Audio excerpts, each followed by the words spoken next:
Hello, everybody, and welcome back to another episode of the Cult of Cantona, your Manchester United Irish podcast. My name is Paul Butler Lennox. You can get me on at Paul Butler Lennox. And this very handsome gentleman to my immediate on screen right is Mr. Paul Paul. Butler Lennox O'Brien. There's been so much stuff happening since we put out any content.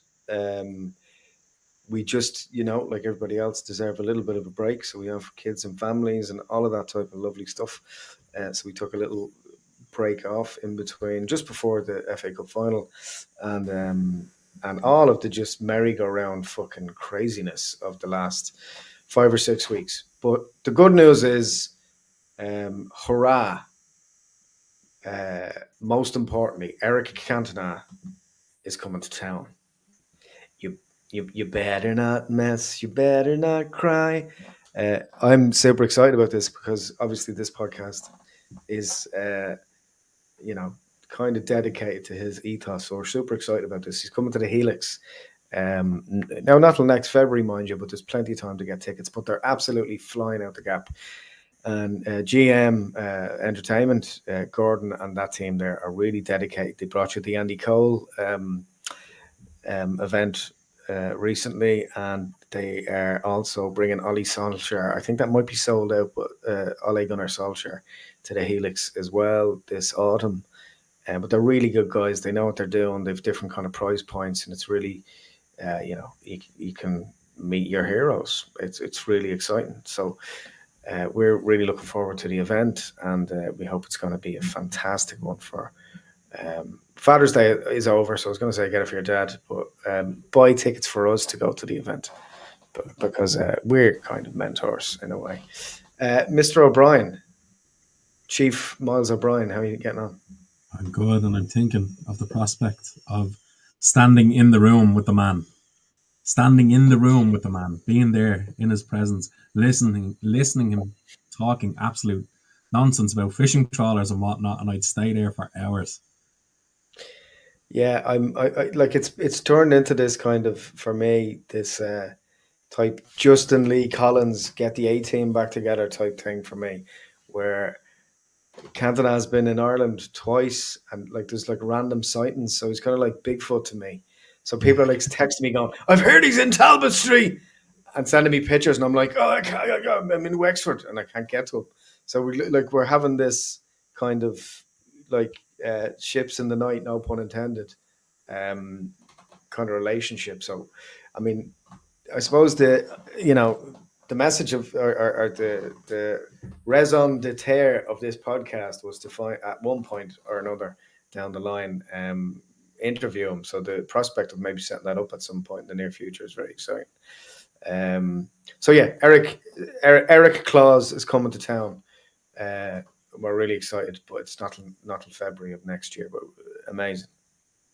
Yeah, I really Meet and greet signings, all that type of stuff. Invaluable kind of, the legend of legends. It's really exciting. How have you been?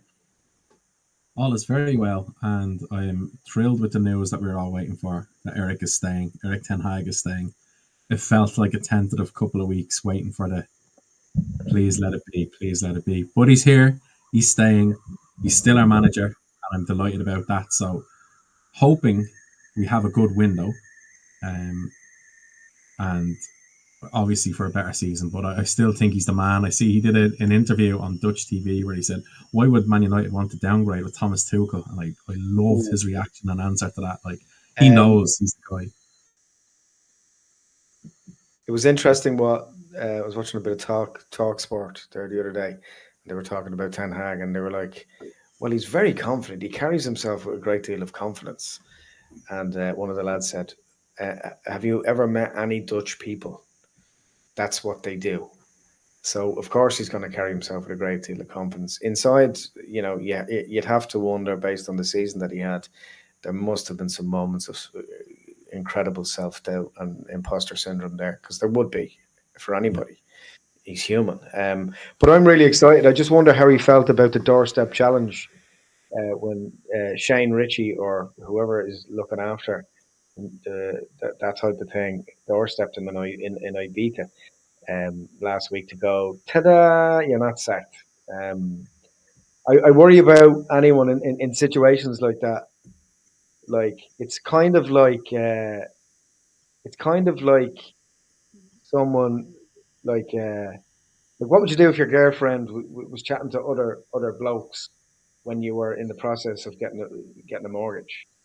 That's kind of what it's like. From Yeah, it's like, yeah. you want to buy a house with this person because she's necked two of my mates in in the last fucking 2 weeks. So I don't know how my ego or my integrity or would deal with the very common knowledge of Man United talking to at least Tuchel or Tuchel or Tuchel behind.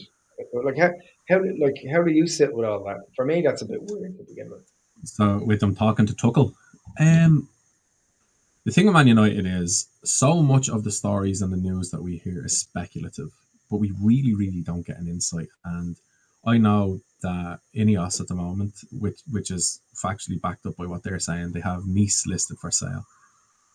I don't know if they were interviewing managers or that was their process or if that was legitimate or just all hearsay. What I do know is the company have been busy listing the other club for sale, and it was put down as a meeting with Erik Ten Hag. And the intent could well have been that they always intended to keep him, and this was Yeah, all just speculative. And I'd hope it is that. But there's now talk of a contract extension.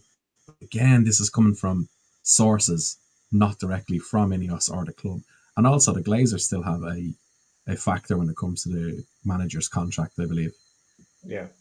My concern in all of this is, look, everybody's entitled to a break or whatever, but how much time has been lost in the last 2 weeks in terms of procuring the type of transfers that we want. Who have we lost out on in the last 2 weeks where other people weren't taking a break? Other clubs like Chelsea and whoever. Like, are we gonna? Like, and there's been some mad transfer speculation in terms of who we're gonna go for. Delict has popped up a lot. He Yeah. can delict my balls. No, no, but I really like him. I've always thought he's really solid. He's still relatively young. And you'd have to I say firmly that, believe that Matthijs de Ligt and Martinez put you as a contender to win the league. Now, I'd hate to eat those words in a couple of months' time, but that's how highly I rate him. We were talking about this in our group. Anytime we play FIFA or Football Manager, who's your first signing? Mine is always Mateus de Ligt. I think he'd right? be an excellent addition, but I fear the Frankie de Jong scenario of this transfer. Like, I don't know why Juventus sold him. I don't know why Bayern would want to sell him. It's an odd one. Yeah, yeah. I mean, his stats are not bad. He did play a lot last season, but it reeks of the Erik Ten Hag gentleman's club reunion again. You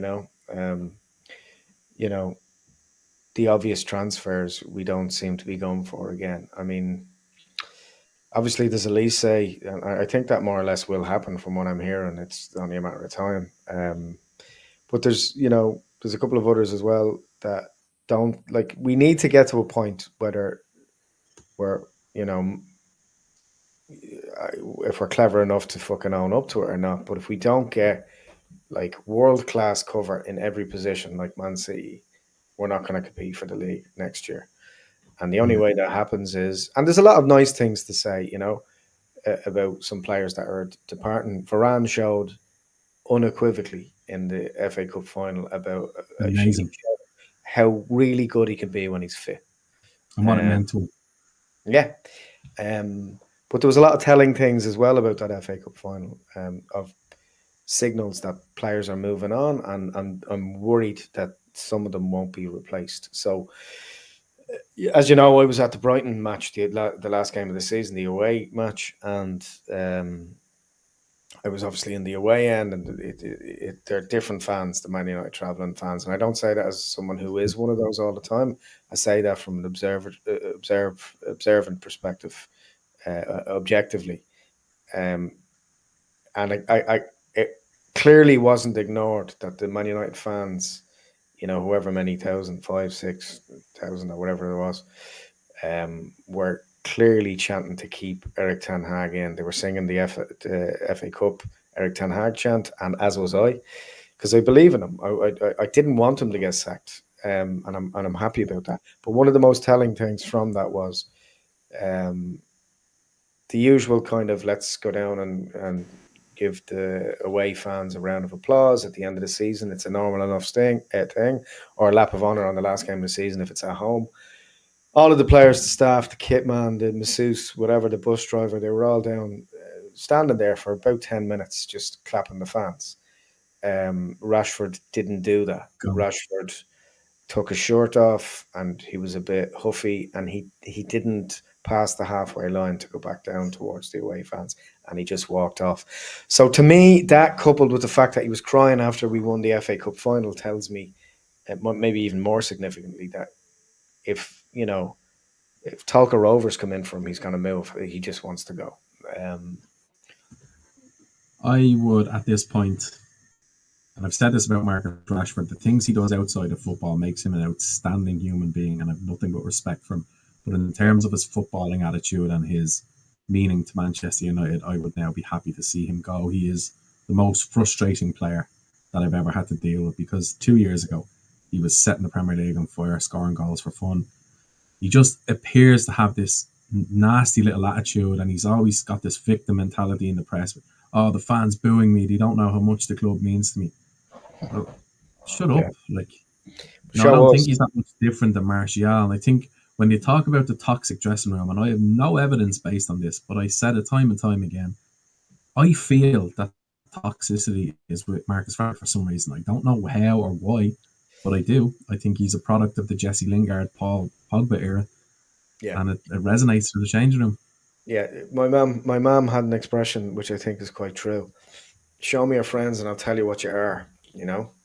Yeah, So I think there's a bit of that going on with Rashford and Lingard, and a bit of the they get to a point where, and it's that old, cliche about the player feeling as if they're bigger than the club, and clearly that's where they're at with that, where they get to a point where they feel underappreciated by the fans or bigger than the club, and then they go, right, I've had enough of this, I'm fucking off. And he yeah. seems to be going through that phase now.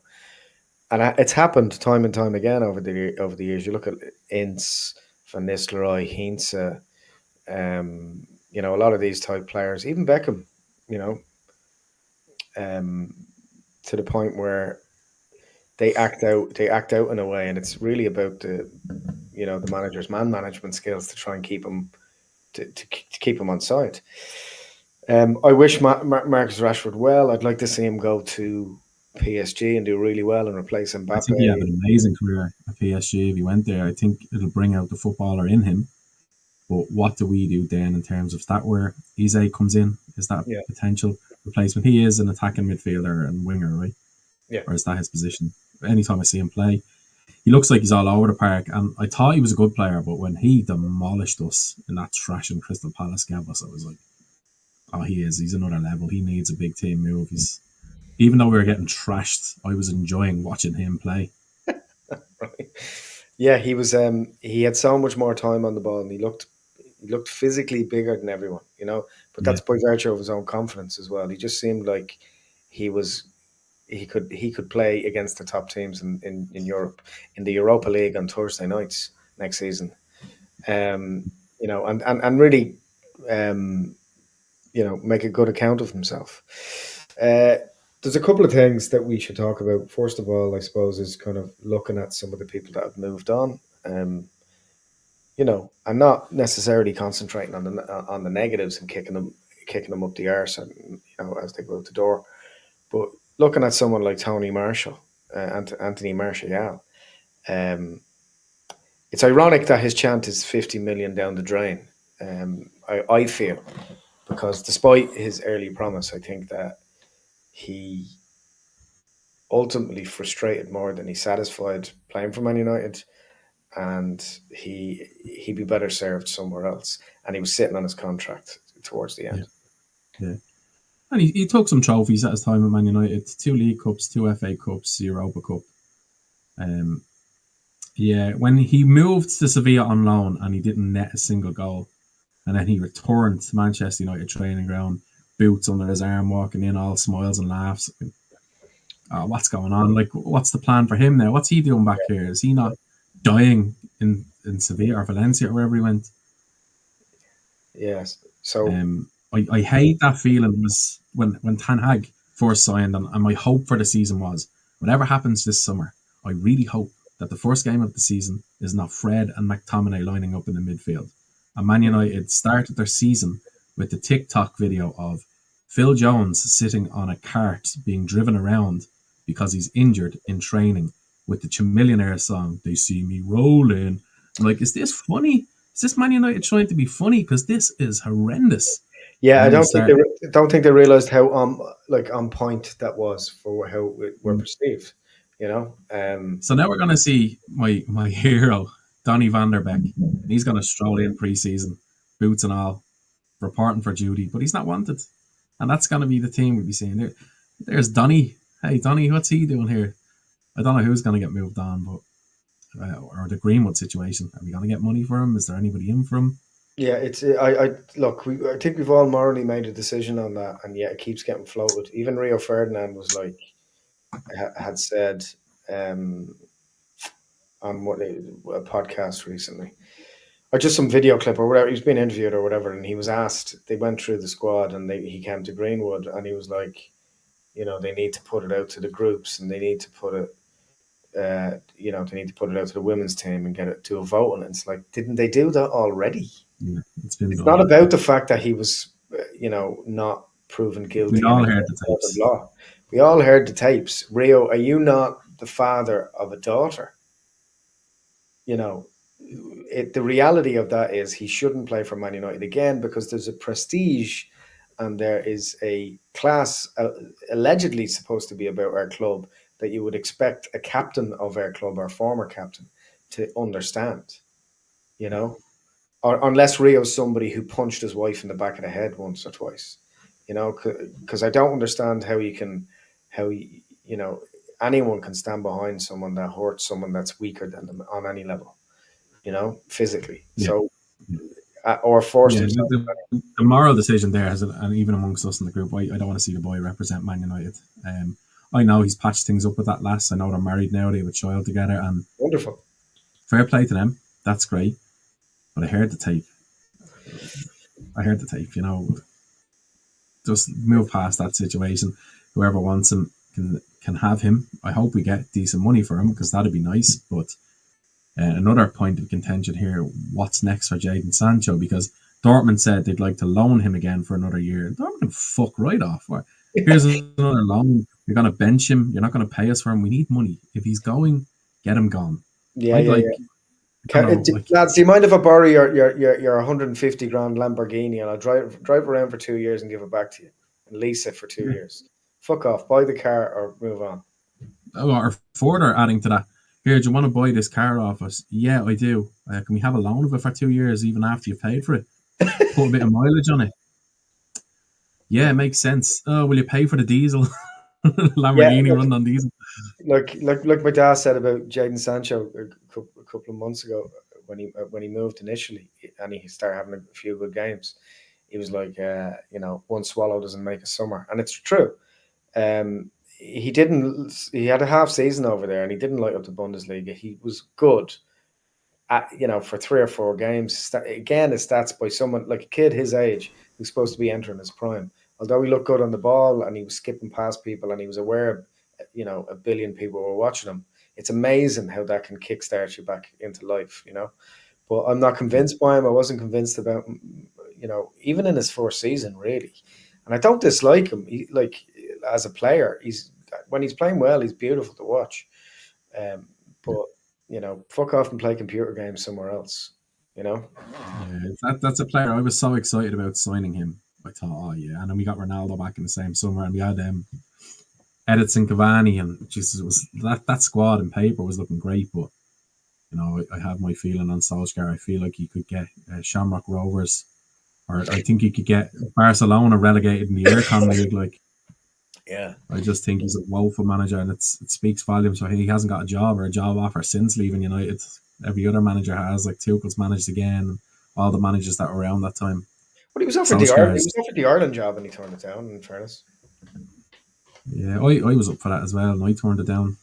yeah, I met someone in a pub toilet who never managed a football team before that was offered the job as well. That's for another podcast at a different time. But like the FAI are a fucking absolute shambles. Who clearly, um, you know, the people that run that organization are so arrogant and so disconnected from the fans and the wider football community that they think that the FAI is it like the Football Association of Ireland's management position is as valuable as as a commodity as say the IRFU, and it just isn't. Not They're anymore. looking at Jack Charlton again for the job. Yeah, I've heard that. Or Annie Charlton, like his Yeah, Joanne, like what's her name, Suzanne Charlton, the weather girl, is up for it, I believe. nice. Now I know Jackie passed away there a few years ago, but still seems to be the most viable candidate for the role. So we'll see how that plays out. I think Bobby Robson might be another option for the job. Yeah, Same thing. He's deceased, but yeah. who else? I think Alf Ramsey is coming in as a consultant to work alongside Matt Busby Yeah. because they're available apparently. Like, are you gonna have a dead Bobby Robson or Steve Staunton A dead alive? Bobby Robson. And you know what I mean? uh, yeah, so there's a couple of things and discussion points in and around the FA Cup final, which we never really that we talked about privately, but we didn't have on any sort of media content. Like, how good did we actually play? Did we play well? Did we play well, or did Man City not play well? I think we played well from what I could watch of it because it was so tentative for me and such an occasion. I was watching it from behind the door, sticking my head in. I couldn't sit easy and watch the game, and Yeah, I had to listen out for the final whistle. But from what I did watch, I think Man City played fine. I just think we really showed up, and the boys were in form. Maino and Garnacho were sensational. The whole team played great. It was just great football. It was great to watch. Um, the centre backs were amazing. yeah. Yeah, it's just it. Yeah, it's an example of what we could be when we have a full strength team, or at least 80% of or 70 to 80% of what we might have next season. We just and we've all known this, and we've been saying it all season on the other episodes. That we're absolutely a different team on every level when Martinez is starting. We just are. Yeah, Um, and we had Varane back as well, and they were just imperious. So if we can replace anyone, if we can get Luke Shaw back, who we're going to enjoy for another at least a year before he starts to go into his decline. Um, I think that if we can just have and I think it's wonderful news about 10 out of 10 Evans signing another extension, which you'll love, but just to have that experience to come in and Maguire next season playing backup um, to and I'd hold on to Lindelof as just a back four backup because he can play a couple of positions, but just and if you have Ligt coming in there as well as cover, that's a very if he were to come in, he'd be stalwart. He'd be our starter. He'd be yeah taking a starting 11 jersey. He'd be contracted as star player. He'd need that for that yeah, it'd be contract. written So into his contract that he starts. That'd be part of the transfer. yeah, So just sorting out the back four is a huge consideration for us. I think that what we have in midfield and going forward is rather interesting, but we could do with another winger as backup. And so provided we're getting rid of Sancho and Mason Greenwood, because if they're still on our books and in our club, we're yeah, a winger too many. yeah. And look, to be honest with you, overall, the biggest issue that we had all last season was not having Harry Kane. So it's times like this when you still see Cavani kicking it around and still Yeah. scoring goals, where you're like, He would why have been did you? so useful to us last season and been an amazing mentor to Rasmus Højlund. Yeah, even if we're like an extra 10 goals supporting Highland, and kind of just that extra.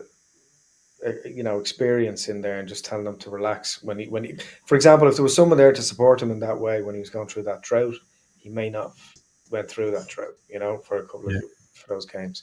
And considering his return, because he fuck all assists, you'd have to say that Hoyland had a great season under those circumstances. yeah, he did. I'm a big fan, and I believe the hype, and I've bought in hook, line, and sinker on Kobe Mainu. Like, I don't care if it's rose tinted glasses. I love watching that player. I just think he's class, and I'm so excited about what the future holds with him. But in terms of our midfield, I think there is a heap of players that need to be moved on there. Like, we still have Christian Eriksen knocking around, and he's come back, and that man died on the pitch. He died and came back and got a shot at playing for Man United and got a League Cup and an FA Cup out of it. But I don't want to see Christian Eriksen line up in our squad next year. And you mentioned Evans there, and you talk about your superstars and whatnot, but to quote the film Moneyball, you're only really as good as your 9th, 10th, and 11th player, not your best players. That's where it matters. Your 9th, 10th, and 11th, and you touched on it earlier with City having players in every position that are fully capable. We don't. Our 9th, 10th, and 11th players are so far off the standard that it lets us finish 8th in the league. Yeah. So I put Eriksen in that category. It's time to move on. Casemiro, you come in, you had a great season, you've given up. Now sail off into the sunset, son, and have yourself a nice career in Saudi Arabia. It's looking like they might hold on to him based on what I've heard over the last couple of days, which I think would be very foolish based on the wage bill. But there Yeah, is talk of that. Now, look, the thing about it is that people like that, he may come back next season and look all right. We were giving out about his legs, and I made fun of him, or I did, calling them cement legs last season. But there's news coming from the cup final that he wasn't injured; he just wasn't selected. So yeah. that's what, and he was selected. Didn't start rather. He was on the bench, and then he was like, "Well, I'm not going to be on the bench, so I'll go up to the stands." So if that's true, you'd be very, very concerned about his future at Man United if you weren't already. But that's what they were saying has happened. But there might have been, I don't know, maybe a change of mind, or maybe Saudi haven't come in for him or whatever, and he's just, and he will be around next season. It's hard to tell. But based on what I've I seen, hope we do conduct business quick in the first 2 weeks of July. I hope we're open and active, and when the window opens, we're in amongst the thick of it instead of going on pre-season late August, bringing in a player that's missed our whole pre-season friendly games and is just getting into the squad. yeah, I'm a little concerned that we might have missed the boat on a couple of players. Like, there's the obvious ones that we missed out on, the Harry Kane, and then you have the Kim guy who, although he didn't set Bayern Munich on fire last season, he was still better than some of the centre halves we had. So you're looking at that going, well, what would we have had? And it does beg that question. And the players that we were linked with, which seemed like the obvious ones to come in, just haven't been happening. So we need to make those happen. So my big concern is missed, like even in the 2 weeks that we've lost, um, that may not, or we may not get our first choices again, which would be look what happened last season, that kind of thing. What's your feeling on the Branthwaite kid? I like him. He's not an 80 million euro player though, and not, 80,000 pound, 80 million pound Yeah. player. He has the potential to be. But was Harry Maguire a what 70 or whatever he was? So So my answer to that was I really liked Harry Maguire at Leicester, yeah, and I was very keen on signing him. I think a lot of people did, and he played very well for England in, I can't remember, it was the Euros or the World Cup. They were playing against Croatia. He one of went those in. competitions where they got knocked out in the Yeah, quarterfinals. One of those. he always looked decent. I remember him scoring against Man United in the season opener when Mourinho was their manager. Luke Shaw got his first goal as well. And I liked him, and it just didn't work out. But we never played him in the system that he played at Leicester. So we bought him and didn't play him as he was used to being playing. And he took a lot of stick for it and a lot of guff. And I think Harry Maguire had his best season for Man United last season. You could see it meant something to him to be there. And personally, I'm glad he's been retained and will be in the squad this year because he did a job. But Branthwaite does play the role that Ten Hag plays. He does have that ball playing footballer element to him. So he is very similar to what Varane would have been, and he seems like a like for like replacement. Where that's not the player that Maguire ever was. So it does make sense. It's you always need that ball playing defender and that the butcher playing together. I think they really complement each other, and I'd be an excited transfer if we did get it. But 80 million, and now it seems that Everton are in the middle of a takeover and don't necessarily need the money. So that's worrying if that is the case, because no need to sell. We like trying to buy somebody off Newcastle. Yeah, it's just a redundant exercise. Yeah, and for the same reason, like Man City don't sell players; they give them away. Same type of thing, same kind of type of logic. But there's a lot to look forward to next season. I mean, Rasmus, Garnacho, Mainu, all very exciting prospects. I mean, the under 18s looking really good. Bringing a couple of them a few rungs up the ladder early for next season. Berthing them in the Carabao and in Europe as well, and really building for the future. I'm quite excited about what Ten Hag has been actually saying that he's going to do. And if he's given time, Yeah, and this is the thing about it, as frustrated as we all were about it, and we all know, look, as we mentioned in the group chat, or as you did, that he's under pressure almost straight away. But of course he is. It's the biggest club in the world. But ultimately, and this is the thing for me, supporting this club, is that as a byproduct of being a supporter of this football club, by virtue of my experiences supporting them, I'm naturally more optimistic because that's what the club is about. You know, yeah, hence the believe rhetoric that floats around the place. Because we do pull results out of our arse. We do win leagues when people didn't expect us to. yeah. And that's what the club is about, and I'm all about that. So I'm excited. I'm excited about the fixtures dropping yesterday. I'm excited about the potential of where I might go and see them play next year. I'm excited about what may happen with the stadium if they fix the leaky roof. I'm excited about who they might bring in. I'm excited with this Ineos chapter, and it's the first time I've been excited legitimately for a long time. And maybe it's the optimism in me, but I'm excited to see what they do. That increase everything by 1% method is a genius idea, and if they can do that, but by 40%, we will Yeah, win another league cup. yeah. I'm really looking forward to winning the Conference League table cup competition in the south of Yeah, Spain like or I wherever feel we're like in. our trophy cabinet is missing a Johnston's paint trophy. um, who do you like? If there was one kind of player, because you're a man for the stats, if there was one player that's maybe not on the radar that you'd like to see come in a curveball next season, who would it be?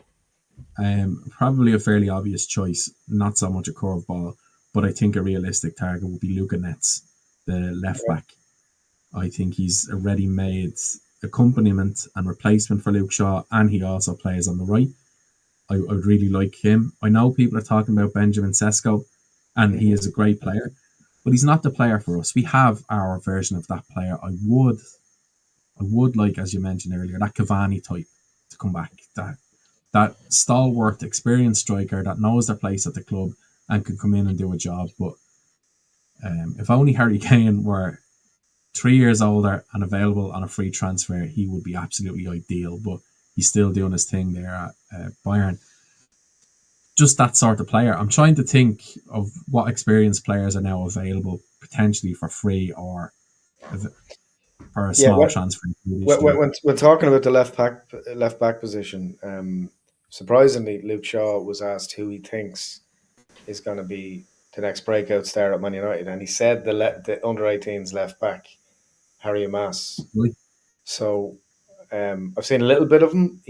But he has that kind of industrious, the Silver Brothers kind of vibe about him, where he's Really? up and down the wing, a bit like Luke Shaw. So that might be something to keep an eye out for. But that's what Luke Shaw said himself, and he picked him out of a hat above all the star players that potentially could have been that he could have mentioned from the under 18s team. So that may be worth That's something. very exciting to hear because I love the prospect of a youth coming up that, getting the run Yeah. out, getting the jersey, and you're like, who's this kid? I love that. I love it. I love it when they come on and you can spot from the very first game in a very positive way that they're of the class that we require. Yeah. Now, like, Um, as a Man United fan, I'm guilty of watching players with rose tinted glasses, and it's subconscious, and I don't mean to. I think we all get it a lot because we root for them and we want to see them do well. But I really liked Hannibal Medri, and I thought he was playing well and he was doing a good job, and I was excited by what he was doing. And it seems then he was just loaned out with the intention to sell. And I don't know if I missed something there. Was I wrong? Was he not that good? Just what was I your don't feel on know. him? I liked him too. I'm not going to lie. He looked very, very good on the ball, and very comfortable playing for Man United. But oftentimes as well, we just don't know how the sausage is made or what's going on behind the scenes. Sometimes players can Yeah, just have diabolically bad attitudes, or they're late all the time, or they don't take direction well. It's like directing or being an actor. If an actor has a bad attitude, it doesn't matter how talented they are, they'll eventually get sacked. yeah. So there Look, might Serge be, Gnabry got released, yeah, for similar reasons, from West Brom. They were like, this kid isn't worth investing any more into. He's gone as far as he can go. Whoever wants him can have him. And then maybe that was the wake up he needed. sure. But Tony Pulis did an interview after that, and he was asked what happened. He was like, "I swear blindly that Serge Gnabry has a twin brother, and he never played for us." He's like, "No way, he's not the same guy." Yeah. Well, the good news is Malacia Watch. We got a report back from Malacia Watch, and he's back in Manchester. There's been sightings of him in Manchester, and we've been told that if anybody has any further details about him, to contact the Greater Manchester Police, to see if he's been anywhere else in Manchester. But we believe that he was cited having a bit of crack in Manchester around the FA Cup final somewhere. But again, Confirmed. he's disappeared again. So if anyone has any information that might lead to his whereabouts, or might know how he can make some sort of full recovery into the Man United first team, there's handles on the bottom of the screen there. So drop us an email or tag us on hashtag Malacia Watch, to see if he's still available to play for Man United. I hope he is. So I just want another thing as well quickly to talk about would be the Man United documentary '99. I mean, it's really good. I got really emotional at the end of it all. But what's interesting about it is the dynamics of that the players had with each other that they're only talking about now, and the stuff that we didn't know about. Nowadays you'd know kind of what's going on behind the scenes, but back then we knew fuck all about it because there I was didn't no know social. about Sheringham and Cole, and like, I've made a very known how huge an Andy Cole fan I always was. He was my first name I ever got in a jersey. It was, oh, when you play football as a kid, I'm Cole. Like, I didn't know that he had such an issue with Sheringham, and I think he was absolutely right to dislike him for that behaviour. That was a very Yeah, nasty thing to do. yeah, I think that like based on an interview that I watched with with Andy Cole recently, he never did anything on Teddy Sheringham. Like he never fell Yeah. out with him, and there was no blazing. Well, I think there was a bit of a row eventually at one point where there was a bit of kind of hold me back type stuff. But it's all just It rooted says a in. lot that they went onto the pitch together and played the way they played, because they were a formidable strike duo as well as York and Cole, and York and Solskjaer, and Sheringham and Solskjaer. Teddy and Andy Cole played great football together. Yeah, it's just a shame, but it just goes to show you don't need to be best mates with someone to work well together. In that context, as a professional footballer. Um, so I'm not going to ask about predictions for the league this year, but do you think that we'll do? Do you think that we'll do better this year? What's your hopes for the season? I tell you what my hopes are, and what I'd like, and what I think may be realistic, or at least I hope it's realistic. I want to avoid any 4-0 beatings from anybody.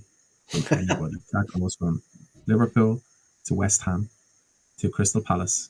I don't want to concede 4 against anybody, and I don't think that's too big an ask to hope for. We Yeah, can take a loss, but please don't let us concede 4 goals. Please don't.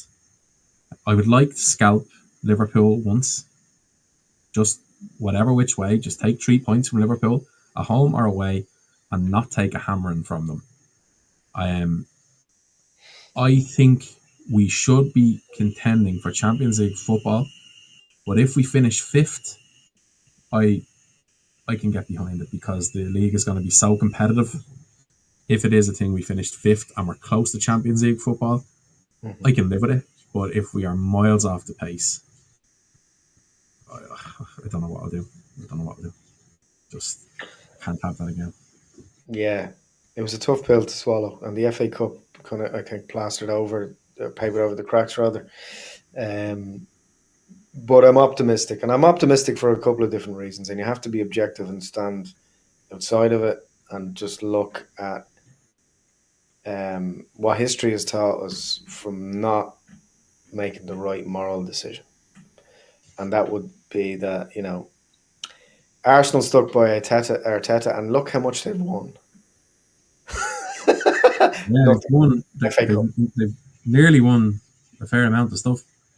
No, but the logic is he has them playing better, but they stuck with him, and look where they are. They did the same with Klopp. Klopp was, you know, he got to a couple of finals, and their position in the league improved quite a bit, and look where it went. I like that we're not becoming a sacking club. I also like that the structure has been properly. We're weeding the garden, which is probably the most important thing.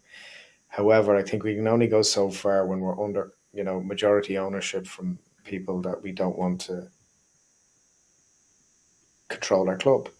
So I think ultimately the main stumbling block will be that we need to get rid of them for it all to click. So I hope next season is better, but not. There's a part of me that goes, if we become successful again, then that gerbil looking fuckers, or those gerbil looking fuckers, will take all the credit for it, and I'm not comfortable with that. Even seeing them there at the cup final in the crowd and behind them all is upset. You know, um, so I hope that is addressed again at some point next season, and we realize that needs to be addressed. It needs to be sorted, and I don't think we're gonna win a league or a Champions League until that's sorted, because ultimately they have control, and they'll sandbag something which is important, even with the great management team. They Yeah, will, particularly in and around the stadium. I think they'll cause problems or something, because that's their genetic makeup, to be rodent like. like the rodents in Old Trafford that are legit rodents. Seems to be a bit of a rat problem there for real. Yeah, for real. But yeah, thanks a million for listening in, guys. We're gonna get all the troops back together, and we'll probably do an in-person episode when the friendlies are underway, I would say. But we just wanted to touch base and say that we're not going anywhere, and we're really excited about the new season. And if you want to support the show, there's been a massive QR code right under Paul's lovely, beautiful, handsome face. So scan that with your phone, and become a member and buy me a coffee. Buy us a coffee, and we have some really exciting things coming up. We'll be doing a bit of traveling later this summer to some events, and hopefully going to some games in the early part of the season as well, individually, which we'll report back on, but hopefully collectively. Um, and yeah, you can get us on at the Cult of Cantona. Subscribe, like, share with a friend, harangue your mates, family, your fellow Man United supporters around the country, and get them engaged.